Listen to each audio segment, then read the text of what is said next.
sommeil.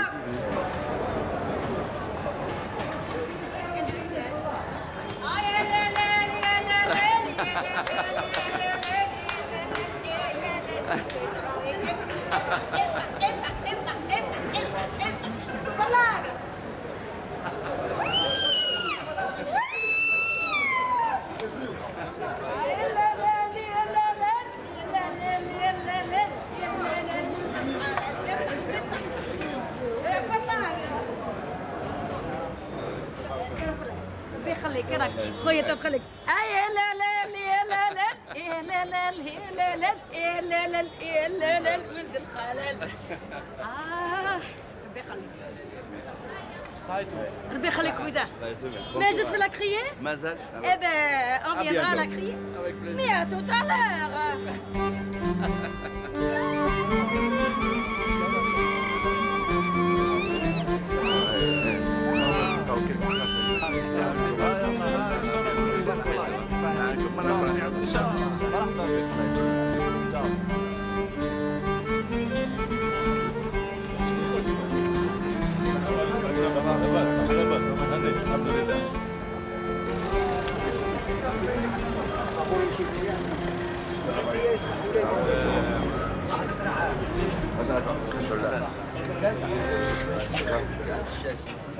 J'attendais les présentations.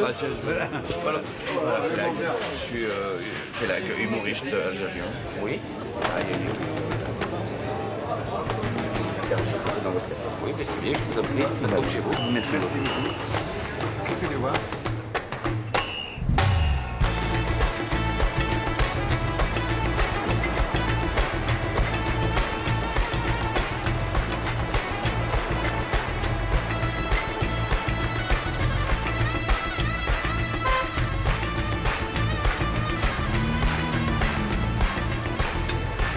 J'attendais impatiemment qu'il vienne nous voir à Marseille parce que j'ai vu un petit peu des articles sur lui, je l'ai vu aussi sur la parabole et c'est tant mieux qu'il y ait des gens comme ça.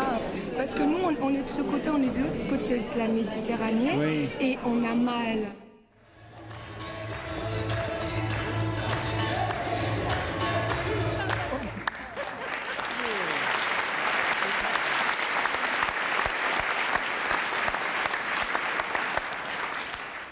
Je ne sais pas pourquoi. Chez nous, en Algérie, aucune mayonnaise ne prend. Rien ne marche, rien ne tient, rien ne dure. Tout coule. Je ne savais pas qu'il allait se moquer autant que ça. Pour moi, ça m'a fait rire, c'est vrai, mais... Il nous a fait rire, mais il nous a quand même touché un peu dans notre... Qui dit l'Algérien, il est... Et je sais pas moi, il est comme ça, il se lève le matin, au lieu d'aller travailler, il n'a pas envie de travailler, ben il va rester au lit. Il est comme ça, l'Algérien. Mais qui parle de l'Algérie sale, c'est-à-dire sale, c'est... Parce qu'il t'a touché Dans ton orgueil, tout simplement. Voilà. On est là, on fait couler la France, on coule l'Algérie. C'est-à-dire un Algérien, son rôle, c'est de jouer à couler le monde, quoi. On va couler la France. On va ramener tout notre savoir-vivre, notre savoir-faire. La haute technicité. Le désert clé en main. On va s'intégrer par la désertification. Déjà, nous, les Arabes, on n'aime pas les arbres. Ça nous empêche de voir les voisins quand on veut discuter de loin. Et même les nuages, ils ne nous aiment pas. Il pleut rarement chez nous. À ce moment-là, quand on sera tous ici en France, les nuages ils vont passer au-dessus. Et juste au moment où ils vont lâcher la pluie, ils regardent en bas. Des Arabes. Et les nuages vont passer. Vous. Et ici en France, ce sera le désert. Le désert. De Tamanrasset jusqu'à Dunkerque, l'ergue centrale, l'ergue orientale. Et à ce moment-là, de temps en temps, vous allez voir, comme ça, par hasard, Maurice, sur son chameau, il vient de l'oasis de Sidina Carpentras et il va faire son souk à Ouled Sidi Avignon. Salam alaikum Bernard.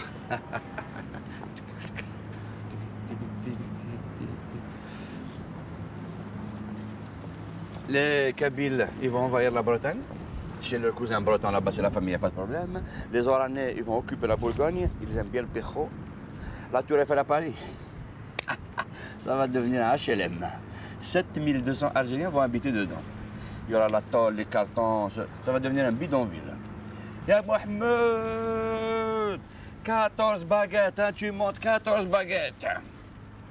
Mohamed, Mohamed, dans la poubelle, جيب la poubelle, arrête la poubelle. Il y a des touristes japonais en bas. Et la scène, ça va devenir un oued. Oued al-Harrach.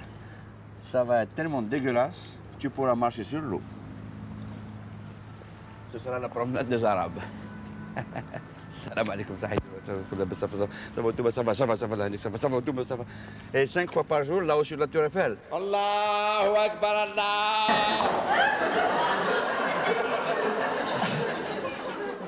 Je viens d'une petite montagne de Kabylie, Dao. J'ai passé 7-8 ans dans les montagnes sans savoir qu'il y avait autre chose que ça. C'est-à-dire que pour moi, il n'y avait que cet endroit-là, c'était le monde, c'était l'univers. Il n'y avait pas de cinéma, il n'y avait pas de... Je ne savais même pas que ça pouvait exister, je ne savais pas que d'autres personnes pouvaient exister. On était sur une montagne, il y a la mer, et de là-haut, on voit une petite route. Et dans les années 50, il y avait une voiture tous les 3 jours qui passait comme ça sur la plaine. Et donc moi je pensais que l'horizon vers la mer et l'horizon des montagnes, c'était uniquement ça le monde. Et qu'il n'y avait au monde que moi, mon village, les gens de mon village, le village à côté, les chèvres, les lapins, les ânes.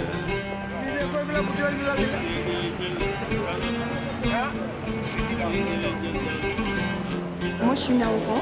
Je suis née en France, j'avais 1 an et demi. Papa est venu d'abord. Et ensuite, maman l'a rejoint avec moi, mon frère. Puis après, ma 3e sœur est née ici. Elle est née à Grenoble. Maman a divorcé avec papa, j'avais 12 ans. Suite à laquelle, après, on a été placés dans un foyer. Puis j'oublierai jamais le nom parce que c'était le foyer de l'Oiseau Bleu à Grenoble. Là, on est resté 7 mois dans ce foyer. Et là, je crois moi, mon frère et ma soeur ont commencé à vivre parce qu'il y avait tout un encadrement, assistante sociale, éducateur, etc. On faisait les fêtes de Noël, on faisait la crèche, Et après, donc, maman a été prise en main donc, par assistante sociale. Elle lui a dit, mais mon Dieu, ça fait depuis 1970 que vous êtes en France, vous n'avez toujours pas de papier, etc.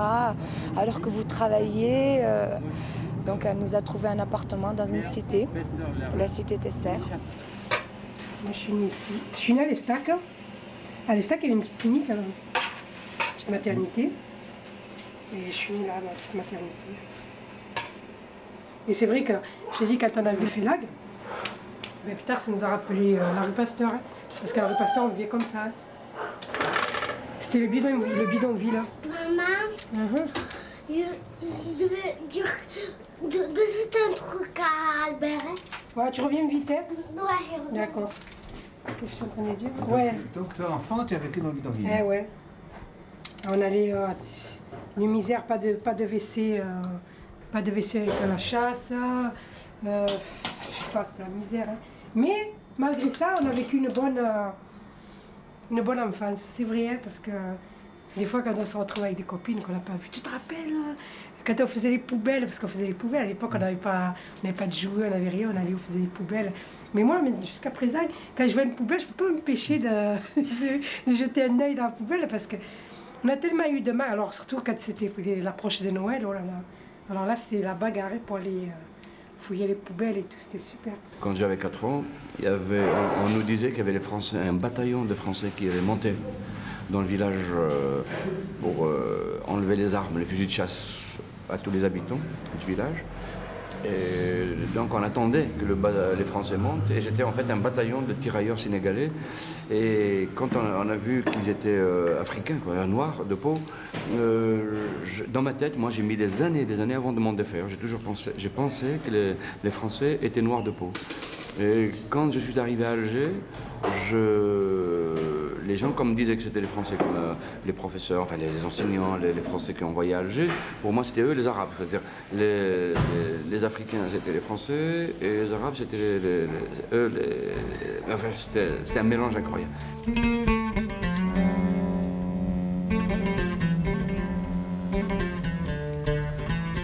Et si ça continue comme ça, il ne restera plus un seul Algérien en Algérie.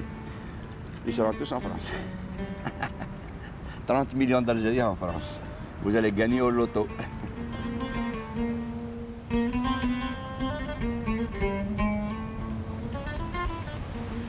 Alors les Français pourront plus nous supporter. Déjà, un Algérien, c'est le seuil de tolérance. Mais 30 millions, ouais, yeah. Les gremlins. Alors les Français voudraient tous quitter le pays, partir d'ici, changer de pays, parce que nous, pour nous sortir, tu attrapes un Oranais, tu le tires, il emmène la Bourgogne avec lui. Et les Français, tout d'un coup, vont regarder vers le sud de la planète. Mais il y a un pays juste en bas. Il est immense, il est vide, et en plus on le connaît. Pas de problème d'adaptation. Et hop, 60 millions de Français vont tous aller en Algérie. Et pendant que nous, on continue à couler la France, eux, ils vont développer l'Algérie.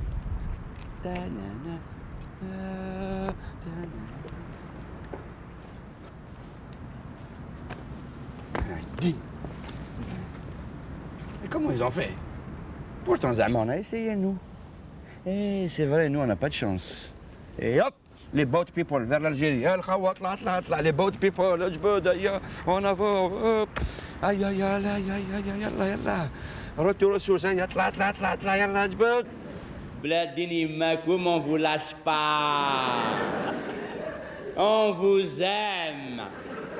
Là où vous irez, on zirera. Tout le monde connaît le rapport qu'il y a entre l'Algérie et la France, les rapports d'amour et de rejet, d'attirance et de méfiance depuis 40 ans. Même si on s'aime, on ne se le dit pas, même si on s'admire, mais on se rejette. Nous sommes liés. Même si vous croyez que vous n'êtes pas liés à nous, nous, on est sûr qu'on est liés à vous. Les Algériens ont fait une révolte en 54-62. Ils ont fait une révolte pour avoir leurs droits, pour avoir une partie des biens.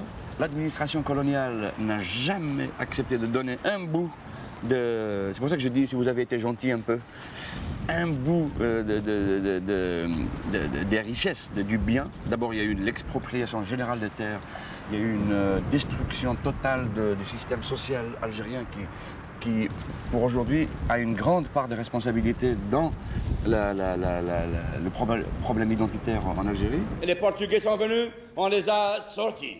Les Espagnols sont venus, on les a sortis. Les Anglais, ils allaient venir. Ah, ils ne sont pas venus. Les Turcs sont venus, on les a sortis. Les Français sont venus, on les a sortis. Bon, on s'excuse, hein. Vous avez exagéré avec nous, c'est trop bizarre. Si vous avez été gentil juste un peu, il y avait de la place pour tout le monde. Ah oui, on s'excuse parce que d'abord, je m'excuse parce que je suis sur un plateau de théâtre français. La France est à un certain niveau, est une terre d'accueil. La preuve, c'est que je suis là, sur un port français, donc, de Marseille, avec la mer Méditerranée française, comme des centaines de milliers d'autres Algériens.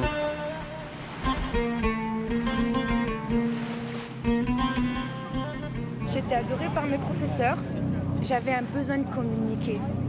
Et ça, mes professeurs l'entendaient. Je restais souvent à la fin du cours. J'étais bien à l'école. Quand mes autres camarades de classe, ils étaient là, demain on n'a pas cours. Moi...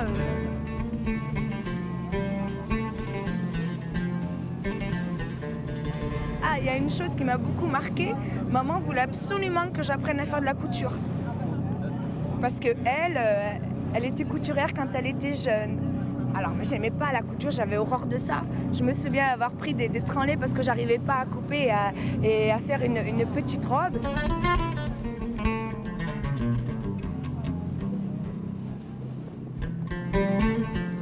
Quand je prenais un livre, je lisais parce qu'il fallait lire... par exemple le château de ma mère de Pagnol. Ma mère me voyait, mais qu'est-ce que tu fais? Ma maman, je lis. Mais tu crois que t'as que ça à faire? Mais il y a le ménage, mais il y a ci, mais il y a les gâteaux de l'Aïd à préparer, il y a ci, voilà, faut que je t'apprenne. Elle m'a appris à faire le pain, elle m'a appris à faire tous les grands plats de base algérienne, quoi. Tout ce qu'elle a appris, enfin, elle a voulu me le transmettre.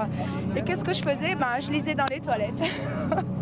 On n'avait pas d'eau à la maison, on n'avait pas de douche, il fallait condamner une chambre pour se doucher, faire chauffer l'eau dans la cuisinière à charbon, il fallait s'y prendre le matin pour faire chauffer pour tout le monde.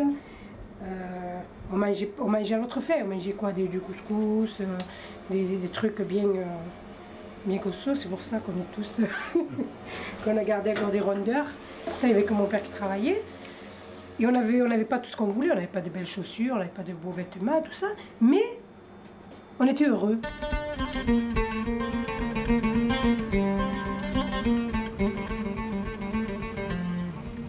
Dès que je suis sorti d'Orly, le premier Français que j'ai rencontré, je lui ai dit « Excusez-moi, monsieur, vous savez pas où je peux trouver une boîte de nuit ?» C'est normal, hein, 40 ans de frustration. Et je ne vous comptabilise pas les frustrations ataviques de mon père, mon grand-père, mon arrière-grand-père. Il m'a dit « Il y a une boîte de nuit juste au bout de la rue. » J'y suis allé, je suis rentré dans la boîte de nuit. Aïe, maï. C'était extraordinaire, jamais j'ai vu ça de ma vie, jamais j'aurais pu imaginer ça. À un moment donné, je me suis rapproché d'un endroit et qu'est-ce que je vois? Une carte de résidence aux yeux bleus. Pardon, une fille aux yeux bleus, je voulais dire. Excusez-moi, j'ai fait un lapsus. Avant de l'aborder, je me suis caché derrière une colonne en marbre et je l'ai gabré. La gabration, pour ceux qui ne parlent pas l'arabe, c'est à peu près. Hein. À peu près, c'est la captation avec les yeux. C'est Internet. www, tu me plais, c'est Babel Web. Et oui, c'est normal, parce que ces choses-là, chez nous en Algérie, l'amour, les femmes, on n'en parle jamais. C'est la chouma, c'est la pudeur, c'est même dangereux de parler de ça. Ce qui fait que tout ce qu'on ne dit pas là, ça sort là. C'est pour ça que nous sommes très bavards des yeux. Et après, j'ai pris mon courage à deux mains, je l'ai invitée à danser, elle a accepté et on a attaqué un slow. Un slow algérien.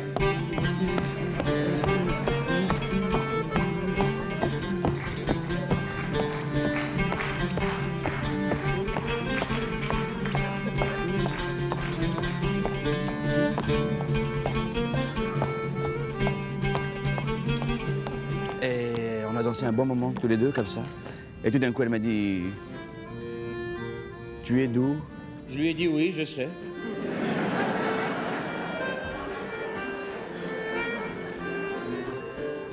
Je veux dire, tu viens d'où? Tu viens de quel pays? Pourquoi? Tu veux gâcher la soirée? Ce passage-là est peut-être un des passages clés de tout mon spectacle. Pourquoi? Parce qu'il parle d'une image, de la peur. De la peur de se dire.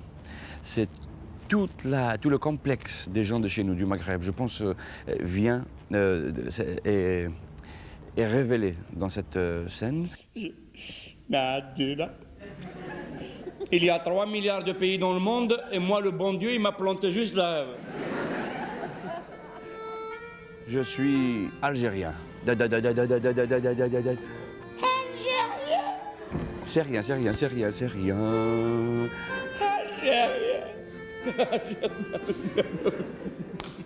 Elle a fondu dans mes bras. J'ai essayé de la rattraper, j'arrivais pas.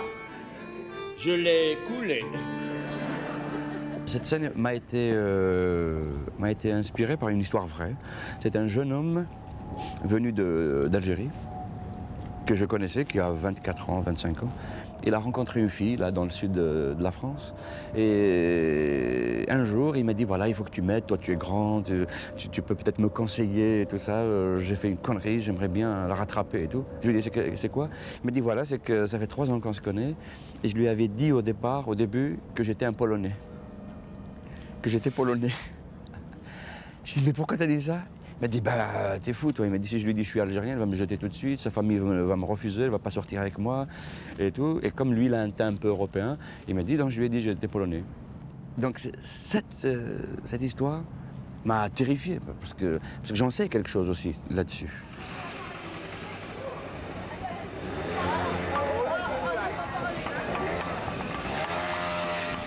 Pendant 130 ans de colonialisme, on nous a donné une image. On nous a donné une image, on nous a plaqué une image de l'arabe, enfin de l'algérien, vil, voleur, assassin, traître, et qui fomente toujours des trahisons.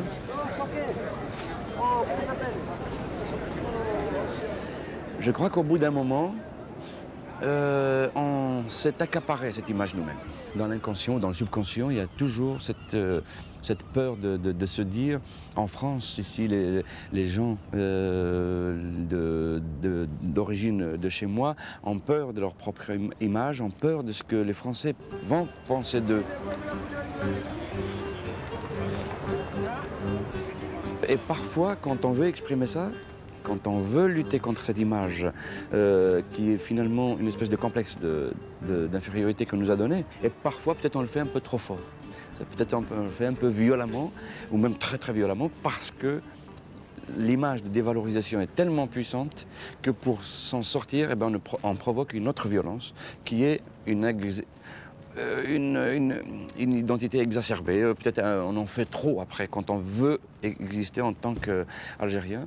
Moi, j'ai vécu toujours dans le milieu, la petite Kabylie, là-bas, les stacks.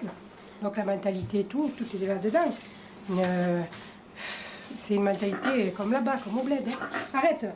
Non. Et donc, quand je suis tombée enceinte de la petite, mon mari, bon, moi j'ai dit, c'était une fille, c'est une fille, on l'appelle Farah. Ah, il m'a dit, non, moi je veux pas, ça me plaît pas, ni nanana. Alors je dis, comment tu veux qu'on l'appelle? Il m'a dit Mélanie. Waouh, horreur. Je dis, quoi? Tu vas l'appeler Mélanie? Alors j'ai voir ma mère et tout. Qu'est-ce que j'ai fait? Ma mère me dit, c'est ton mari, c'est une commande. Il est encore avec sa mentalité, c'est le mari, nanani. Alors moi je baratinais tout le temps mon mari. Je dis, appelle la Farah et tout. Non, je ne veux pas l'appeler Farah, on va l'appeler Mélanie. Et le jour aussi qu'il a été, donc le jour où j'ai accouché, il a déclaré, il l'a appelé Mélanie. En Algérie, il l'appelle Nini, moi Hakim. Voilà, et lui, je t'ai dit, on l'appelle Hakim. Parce que lui, il s'appelle Joachim. Alors, moi, je voulais qu'il l'appelle Mehdi. Il m'a dit non, 14 heures, non. Et puis finalement, quand j'ai accouché, il l'a appelé quand même Joachim, comme il a voulu. Et un deuxième prénom, Mehdi. Mais en fait, puis nous, à la maison, on l'appelle Hakim. Jo, Hakim. Non, maman. Et en Algérie, tout le monde l'appelait Hakim. Mais Mélanie, tu te rappelles comment tu devais t'appeler, toi? Comment? Farah. Et alors, qu'est-ce que tu préfères? Stéphane. Mélanie. On a beau dire, on a beau faire, quoi. Celui qui fait encore, par exemple, maintenant, qui fait un petit, qui commence à appeler Mohamed ou Salah, ou... je pense que dans 20 ans, quand il sera confronté au monde de l'emploi, il va s'en prendre quelques gifles, hein, c'est sûr. Hein.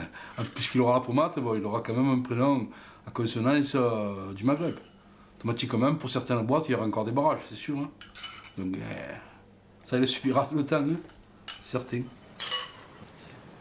Et maintenant, je vais vous raconter l'histoire autobiographique d'un copain. Mon copain s'appelait Mohamed, comme moi, comme l'autre copain aussi. De toute façon, on s'appelle tous Mohamed. Et bientôt, vous aussi.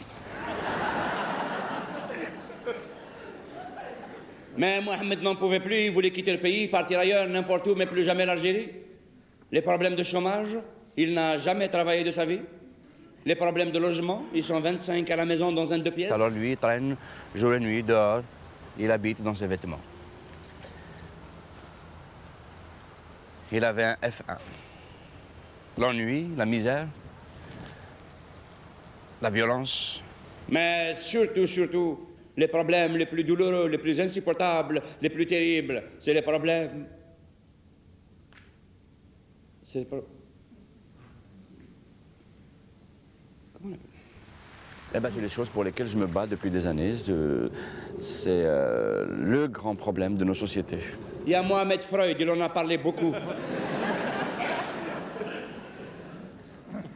Je crois que ça se dit les problèmes textuels, non? D'ailleurs, je ne pouvais même pas vérifier dans le dictionnaire pour vous dire ces mots-là, comment ils se disent vraiment en français. Parce que les dictionnaires français, quand ils rentrent chez nous au pays, à la douane, ils arrachent toutes les pages où ces mots-là sont écrits. Ils ont castré même le dictionnaire, Nadine. Ils arrachent même les planches anatomiques, vous savez, du corps humain, là. Même ça, pour la science, même ça. Là, arrache-moi ça, jette-moi ça. Ces Français n'ont pas honte, hein. Wallah, ils n'ont pas honte. Ça ne leur suffit pas qu'ils soient nus, ils lui enlèvent même la peau pour voir derrière s'il n'y a pas un supplément, hadja, tu vois. Même le squelette, le dessin du squelette, la photo du squelette dans le dictionnaire, il l'enlève. Là, arrache-moi ça. On ne sait jamais. Les Algériens, déjà, ils ont beaucoup d'imagination. Ah bah, tu as vu le squelette d'Akiamo, c'est une bombe à la Ziziaro. Je suis sûr, c'est une squelette suédoise à Dekia. Dans le monde entier, les hommes et les femmes, ils sont ensemble, ils travaillent ensemble, ils respirent ensemble, ils créent ensemble. Roméo et Juliette, il n'y a que nous, Walou. Alors là, c'est la scène d'identité de tout à l'heure. Elle était très très importante au niveau de l'image de nous-mêmes. Mais là, je crois que c'est le socle de tout le spectacle. C'est toute la... Au niveau de ma chair, au niveau de mes nerfs, de toute mon âme, je sens cela comme une amputation. Comme une amputation terrible, c'est-à-dire c'est séparer deux univers. C'est comme si dans cette mer-là qui est ici, on prenait les poissons et puis on mettait les poissons femelles d'un côté, de l'autre côté du bassin, et les poissons mâles de l'autre côté. Je crois que même les poissons ne tiendraient pas. Quand elle a rencontré mon beau-père, qui s'appelle Mohamed, Karafi Mohamed, là j'ai vu ma mère devenir heureuse parce qu'il avait ce contact-là. Lui, il est venu en France dans les années 60, il est venu très jeune, il allait au concert, etc. Donc il lui a vraiment donné de l'importance, il lui faisait des petits cadeaux, ils avaient mis de la moquette sur leur chambre à coucher et je crois que là, c'était là où j'ai vraiment commencé à vivre. Puis après, il y a eu l'adolescence. Alors jusque-là, tout allait bien. Et vers 12 ans, 13 ans, ma mère devenait plus sévère. Je ne comprenais pas. Pourquoi est-ce que je ne sors plus avec mes copines, jouer dehors? Pourquoi ci, pourquoi ça? Pourquoi maman était plus méchante avec moi? Mais tu dois t'attacher les cheveux. Mais pourquoi? Comme ça, quand tu vas te marier, tu auras des beaux cheveux. On te mettra un beau chignon avec une belle robe de mariée. Je reviens toujours sur le problème des femmes et des hommes, sur le problème des frustrations, sur les manques, sur la blessure interne, sur cette oppression qu'on a de l'absence de la femme. C'est la souffrance de l'absence de l'autre, et vue des deux côtés. Aujourd'hui, j'ai dit, maman, mais tu sais, je suis sortie avec des Français. Mais je crois qu'elle le savait quelque part, mais il fallait surtout pas le dire, il fallait surtout pas que ça se sache, etc. Donc c'est peut-être pour ça aussi qu'elle était dure à un moment donné avec moi, parce que peut-être qu'elle pensait que je commençais à m'émanciper trop, donc et elle avait peur que je traîne pas ce bagage culturel là. Il y a des raisons, on les connaît, il y a des raisons historiques, il y a des raisons religieuses, il y a des raisons de tradition dans la Méditerranée, etc. Mais aujourd'hui, nous sommes en retard, nous. C'est-à-dire que moi, chez moi, étant donné que j'étais la fille aînée, on me disait, c'est comme si mon destin était prédit, quoi. La fille, on n'y compte pas trop hein, dans les familles maghrébines, parce qu'on se dit, bon, elle va se marier, elle va aller avec son mari, on comptait plutôt sur le frère. Je lui ai dit, n'aie pas peur, tu ne seras plus jamais seul dans la vie sur cette terre. Je suis ton prince charmant. Ton chamelier ardent. Je suis venu de Bab el Oued sur mon chameau, je vais t'emmener chez moi en Algérie, je vais t'épouser, je vais te mettre un hijab, je te mets chez ma mère et... Moi, j'ai relevé tout ça, en fait, tous des trucs d'enfance qui me sont revenus. Voilà, je suis indépendante, j'ai mon restaurant, je me suffis à moi-même.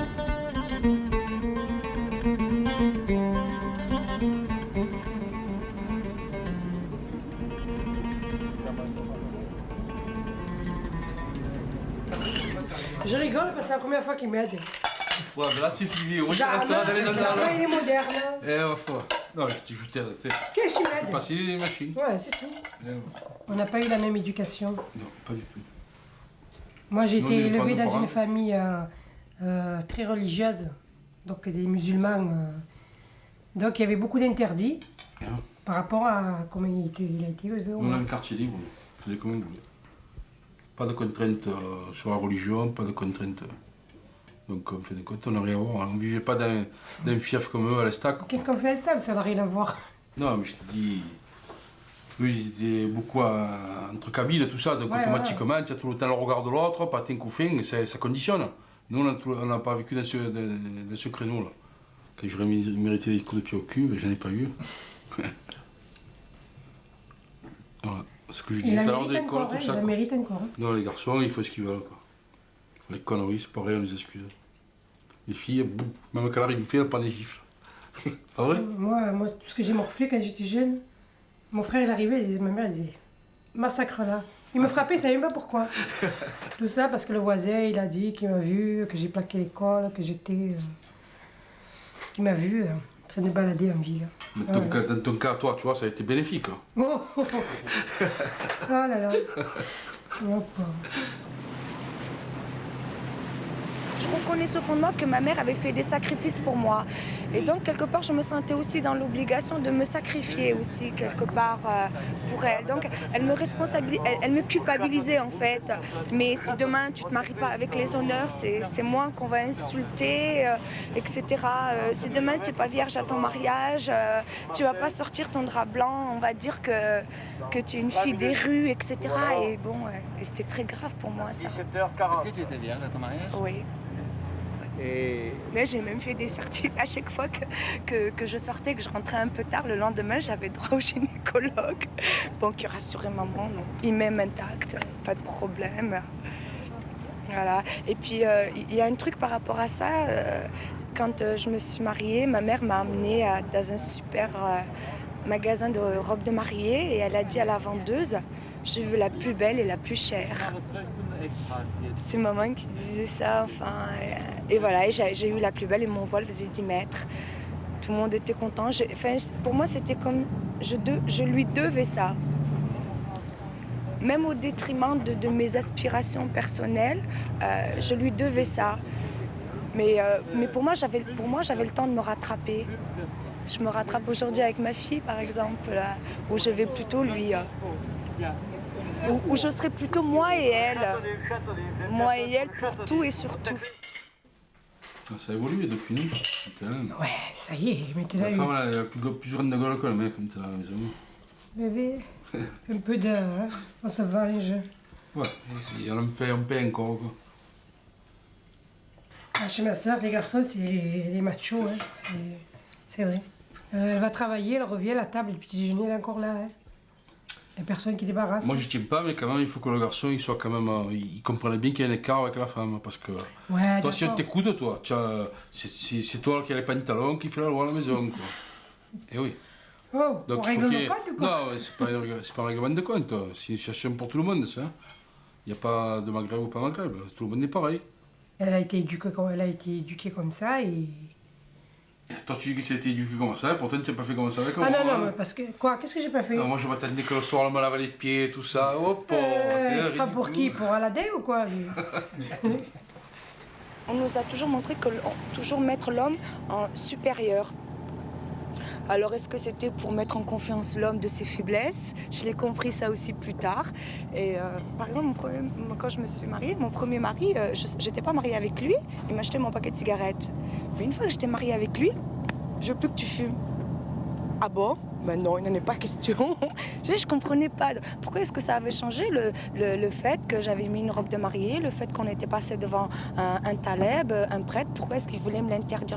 Ah mais maintenant tu comprends, tu es ma femme. Un jour, Mohamed et la Suissesse ont décidé de se marier. La fille, elle est partie voir son papa pour lui annoncer la nouvelle. Elle lui dit, oh papa, tu sais, j'ai rencontré un garçon magnifique et je l'aime, papa. Oh, si tu vois papa comme il est beau, tu sais, on va se marier, je vais l'épouser. Et son papa lui a dit, ben c'est bien ma fille, c'est bien. Et comment s'appelle l'Hurluberlu? Je veux dire l'heureux élu, excuse-moi. Oh papa, tu sais, il a un joli nom. Il s'appelle Mouh. Il s'appelle Mouh.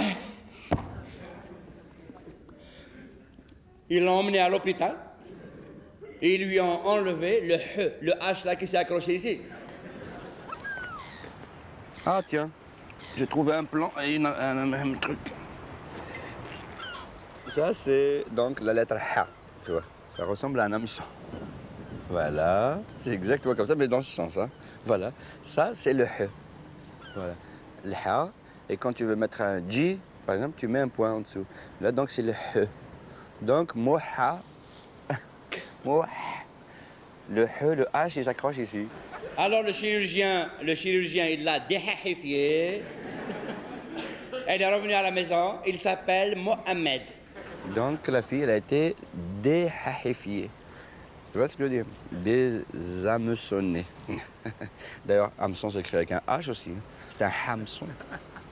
aussi. Et la honte, ça se dit comment? Hein? Et la honte? La honte, c'est la hchouma ou la hchma. La hchouma. Hchouma. Hachma, c'est la honte. Tu vois, il n'y a pas eu de honte.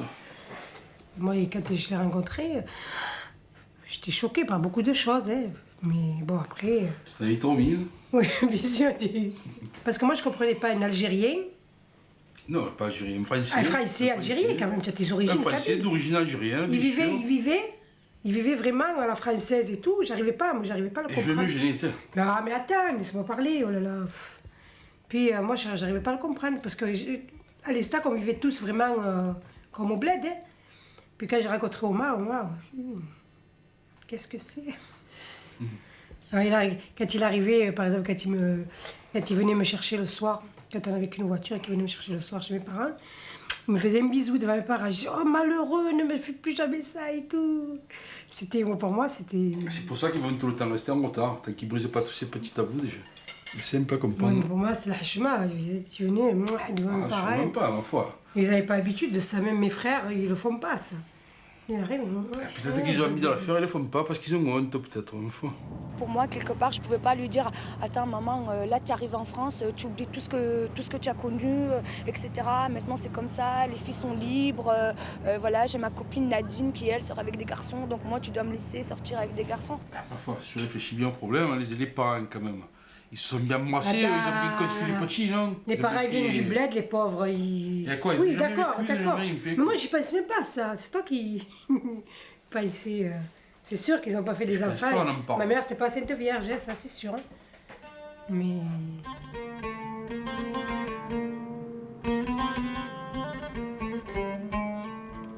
La censure, elle a fait un ravage dans notre télévision algérienne unique et nationale. Il y a 3 formes de censure. Il y a la censure politique, la censure morale et l'autocensure. Donc je dis, l'autocensure, c'est privé, on n'en parle pas. La censure politique, c'est très simple. À chaque fois qu'il y a des événements politiques graves dans le pays, à la télévision, on nous passe des documentaires sur les animaux. Mais comme ils sont malins, ils sont intelligents, ils ont fini par décoder les animaux. Je me souviens, à la fin des années 70, on nous a passé un jour un documentaire sur un troupeau d'éléphants qui broutait de l'herbe dans la brousse. Un des éléphants se détache du troupeau et s'en va vers le cimetière des éléphants. Il s'affaisse et il meurt le lendemain dans les rues d'Alger.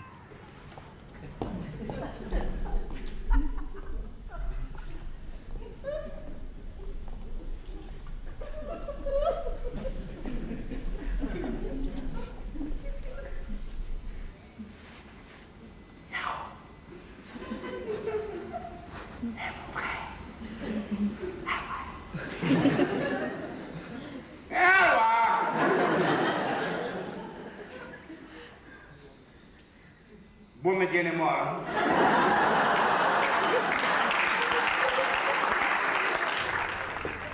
Je l'ai vu aux informations, le bar. Mais la censure qui a fait le plus de ravages, c'est la censure morale. Et la principale victime de la censure morale, c'est les baisers dans les films. Ce qui fait que nous, chaque fois qu'on voit un film à la télé, dès qu'un acteur et une actrice se rapprochent l'un vers l'autre pour s'embrasser, dès qu'ils arrivent là... Comme ils coupent le baiser, les acteurs ils font ping et ça fausse complètement la compréhension du film. Après, nous, on ne comprend plus rien. On se dit, qu'est-ce qui se passe? L'acteur, il a mangé une merguez pourrite? C'est comme Dallas. Dallas, 800 épisodes. Il est passé dans le monde entier. Et bien chez nous, comme ils ont coupé tous les baisers, toutes les scènes de rencontre entre les hommes et les femmes à la piscine, les femmes en petite tenue, etc., etc., et bien les acteurs de Dallas en Algérie, ils font que travailler. Par exemple, vous voyez JR. JR, c'est le héros de la série. Il travaille, il est au bureau, tout va bien. À 6h le soir, à 6h, il a rendez-vous avec Sue Ellen, sa compagne. À 6h moins quart, il se lève, il met sa veste, tout heureux, il va rejoindre Sue Ellen, et hop, il revient au travail.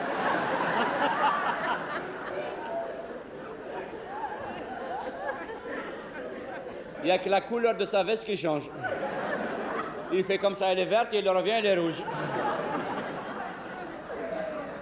Et dans les familles, comment ça se passe? Dans les familles, généralement, c'est le week-end que toute la famille voit le film ensemble. La vengeance dans le désert. John Wayne et Rita Hayworth. Le générique s'en va. Le film commence dans le désert. On voit les dunes, le soleil qui plombe les dunes. On voit la réverbération de la chaleur. Tout d'un coup, un petit cavalier apparaît de loin. Là-bas, dans la dernière dune, tout petit. Tac, tac, tac, tac. On le reconnaît, c'est John Wayne. Tac, tac, tac. Il arrive, il s'approche, il descend de cheval. Ça, c'est une phrase en kabyle qui veut dire va boire de l'eau là-bas. La caméra se retourne, panoramique, de l'autre côté, une autre dune. Au fond, là-bas, un second cavalier apparaît tout petit et il s'approche. Tic, tic, tic, tic, tic, tic, il arrive. Et plus le cavalier s'approche, plus le silence national s'installe dans tout le pays. Qu'est-ce qui c'est? Une femme? Mais qu'est-ce qu'elle vient faire une femme dans le désert? Nadine. Et toi, tu n'as pas une famille, tu n'as pas les enfants, tu donnes le biberon, tu laves un peu. Au lieu de traîner dans le sable, gratuitement. Et en plus de ça, il y a John Wayne qui est derrière le rocher, va t'attraper, va t'enlever ta mère. Ah ouais. C'est un film fatigué, celui-là. Ça, c'est un film fatigué, c'est une expression algéroise quand quelque chose n'a pas de sève ou de machin, on dit oh, fatigué. C'est pas. Donc, et là, il a vu ça, il se retourne vers la grand-mère, la maman. Allez, la vieille. C'est le moment d'aller réchauffer le thé. Allez, les filles, les femmes, accompagnez-la. Elle a besoin d'aide. Aïe, aïe, aïe. Oui, c'est ça, vous la réchauffez jusqu'à ce qu'il soit froid. Et vous le buvez là-bas. Non, c'est vrai. Moi, je sais que même là, quand je vais chez mes parents qui a un film à la télé, tout ça, on regarde pas le film, hein, parce qu'il y a toujours une scène où le gars, hein, où on l'éteint. Hein. Omar, au début, ça le choquait, hein, c'est choqué avant. Parce qu'on éteignait à la télé, ou on changeait de chaîne et tout. Ah, pourquoi tu changes de chaîne? Ah, tais-toi! Oh, malheureux. John Wayne sourit. Rita Hayworth sourit. Et toute l'Algérie ne sourit plus. D'ailleurs, là, en Algérie, on coupe. Hein. On coupe les baisers, on coupe les scènes où il y a de nus, etc. Donc ça fait une saute comme ça. Bon, ça fait une saute. C'est moins grave. Mais en Tunisie, par exemple, ils mettent un bleu. Ils mettent du bleu. Ils mettent du bleu et ça dure tout le temps de la scène où les acteurs s'embrassent ou ils sont dans le lit. Donc les gens, ils sont là à attendre. Il y a le suspense. Les mecs, ils disent oh purée, ça se termine pas, ça se finit pas ce truc ou quoi? Ils imaginent en plus, c'est sur le fond. C'est comme si on disait aux gars allez-y, c'est interdit, on vous coupe les images, mais à vous de mettre les vôtres là-dedans. Vous avez 30 secondes, vous avez 1 minute pour inventer les scènes d'amour que vous avez envie, vous-même. Et là, ça devient encore plus grave. Moi, pareil, j'ai jamais rien dit là-dessus, jamais. Mais t'es pareil, toi, il me dit. Eh ben, la preuve, avec 8 ans, j'allume la télé, il y a un film X, ça m'intéresse, je regarde. S'il y a un film devant ta mère. Mais ma mère, alors, pourquoi tu veux que je regarde la télé, ma mère? Ma mère, c'est elle qui va changer de pièce. Je lui dis, maman, moi je regarde la télé. Si ça ne convient pas, je change de pièce. Voilà. Hein. Oui, j'irai pas chez elle mettre un film X, sûrement. C'est incorrect. Non? Moi, je suis pas d'accord, c'est tout. Hein. Moi, c'est clair, hein. Ça a toujours été comme ça et ça restera comme ça. Hein. Au contraire, moi, maintenant, avec les enfants, on regarde la télé, on regarde les bisous, pas les bisous, les machins. Mais c'est moi, avec mes parents, non, jamais. Ouais, mais alors attends, comment tu fais après pour expliquer aux enfants, comment tu vas les épanouir pour leur expliquer les choses sexuelles de la vie et compagnie? Quoi, mais pareil, ils m'ont jamais dit, quand on embrasse un garçon, il faut faire ci, il faut faire ça, ou attention à ci, ou attention à ça. Jamais dit, Ah non, on n'en a jamais parlé. Enfin, comment vous faites pour apprendre? L'acteur s'avance, l'actrice s'avance, et dès qu'ils arrivent face à face, prêts à s'embrasser, à ce moment-là, dans tout le pays, on entend le bruit de 15 millions de gifles à la fois. Pah! Va faire tes devoirs, toi, Nal, ou elle dit. Mais tu ne travailles pas en ce moment, hein? Tu ne travailles pas, j'ai remarqué. C'est pas la route. Et pourtant, c'est comme ça. Je vois aussi bien dans la rue. Dans la rue, tu vas pas mettre un drap sur les gens quand ils s'embrassent. C'est ma foi. Ça, je te dis pas, moi, mes gosses, je m'en fous qu'ils regardent ça. Eh ben alors. Mais oui, comme ça, ils l'auront vu. Mais voilà, moi, je peux pas le regarder devant mon père et ma mère, hein, c'est simple. Oh. C'est dommage. Tu perds rien, tu gagnes rien. Hein. Alors, est-ce que tu regardes pas un couple qui s'embrasse, que tu as perdu quelque chose. Donc à partir de là, c'est toute l'histoire de la censure algérienne qui est là-dedans. Et moi je l'ai vécu sous forme de souffrance, sous forme de gêne. Pourquoi? Parce que la censure, tout de suite, c'est comme si on pointait du doigt sur quelque chose d'interdit, sur quelque chose de « attention, ça, on ne doit pas le voir, on ne doit pas le regarder, c'est pas bon parce que ceci, parce que cela, la famille, la morale, la religion, etc., la tradition. » C'est comme mettre une bouteille de pinard sur la table. Ils n'ont jamais fait. Moi, mon frère, il ne fume jamais devant mon père. Voilà, ou fumer, ou devant mon père. Ou boire un canon. Ou alors encore moins. Moi, je vois ma mère, elle a son verre à la maison, elle boit que dans son verre. Parce qu'elle dit, vous buvez. Enfin, moi, je ne bois pas, mais par exemple, les beaux-fils, ils boivent, les fils, ils boivent. En cachette. En cachette, oui. Il a le verre sous la table. Mais ça fait rien. Elle, du moment qu'il a posé ses lèvres sur le verre, pour elle, il a bu. Hein. Et alors? Ah, ben voilà. Et où le problème? Qui a bu, boire. Hein. Oui. Elle a fini par tolérer qu'il y ait du saucisson dans la frigo. Mais je ne l'achète pas, il faut dire ce qu'il est. Bah, elle a déjà acheté. Alors moi je me bats pour que les petits ne la mangent pas. Et lui, dès que je le dois tourner, hop, non, il leur en donne. Moi je leur donne devant toi. C'est toi qui leur fais les gros yeux ou tu leur as fait le lavage de cerveau. Ouais, ben je leur fais le lavage de cerveau. Ouais, voilà. Moi j'ai jamais mangé de haldo, c'est pas eux qui vont manger. Moi je les empoisonne pas, je leur donne quelque chose qui est bon pour eux. Ouais, ben... En plus c'est vrai, il y a du saucisson cachère et tout. Vraiment, ça n'a pas de goût. Ça... C'est toi qui dis qu'il n'y a pas de goût, moi je trouve qu'il y a du goût. Ouais, mais ça n'a pas de goût. Parce que toi tu as l'habitude du saucisson, du porc. Moi j'aime bon cru, ma foi. C'est excellent. Hein. Pourquoi manger une chose caoutchouteuse qui n'a pas de goût? Ah, caoutchouteuse. Ça fait partie des bonnes choses de la vie, ça. Il faut encore inculquer à tous les enfants des Maghrébins. Hein. Il faut ça, c'est encore un truc qui m'a choqué. Qui dépasse le cap, là, parce que... Pourtant, je ne suis pas une intégriste. Hein. Je veux dire, je ne fais pas de prière, je fais juste le ramadan. Mais ça, je ne supporte pas parce que c'est... Tu n'es pas tolérante? Je suis tolérante. Tu es raciste? Envers le cochon, oui. Et voilà. Attention, hop, oh, hop, t'étouches tout. Mais ça, t'étouches pas.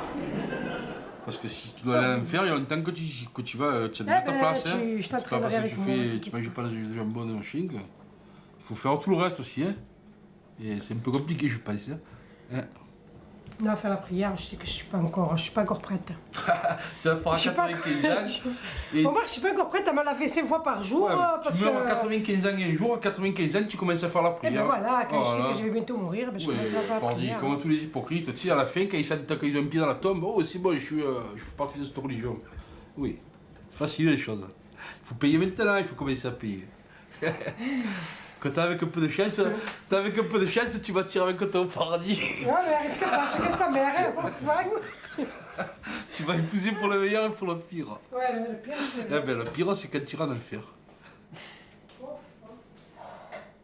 L'acteur va embrasser l'actrice. Le type, il dégaine ses ciseaux, stac, stac, il circoncis le film et le film devient halal.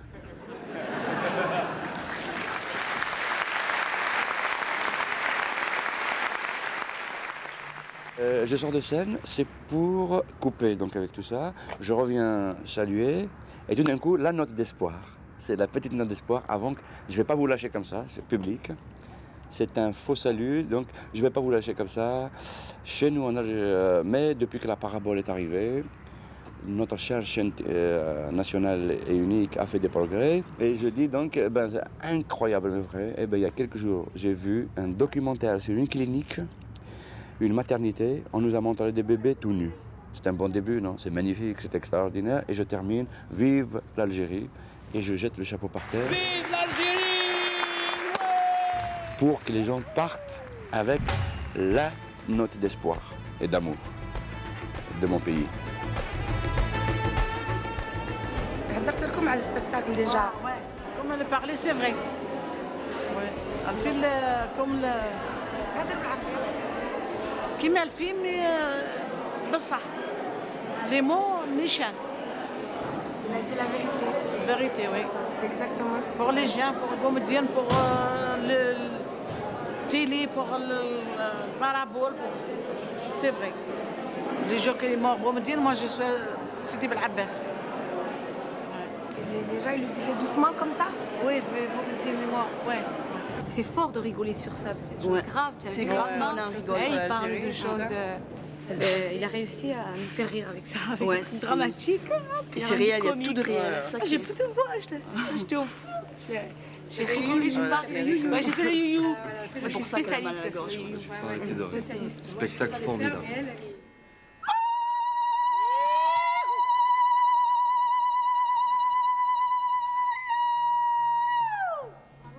Voilà, c'est pour Félag. Et la thérapie est terminée.